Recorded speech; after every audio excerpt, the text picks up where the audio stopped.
Hi there, I'm Daphne Richards. Our question this week is, do ice and snow insulate our plants? And the answer is yes, they really do. Snow and ice on top of the soil and water in the soil help to insulate the root zone.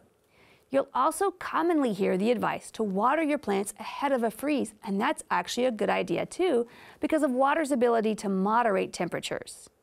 Well-watered soil will stay warmer than dry soil in winter, providing a cozy environment for roots to stay protected when the air above is frosty.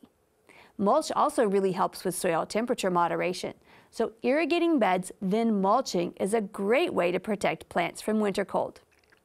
You may have heard the term root hardy, which refers to a plant's ability to survive freezing temperatures by dying back to the ground in winter and emerging with new growths from the roots once spring and warmer weather arrives. Now, who could forget the big freeze of February 2023 when ice felled so many trees?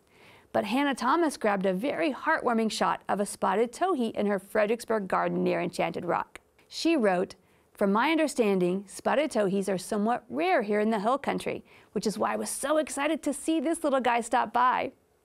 And we'd love to hear from you. Click on centraltexasgardener.org to send us your stories, pictures, and videos.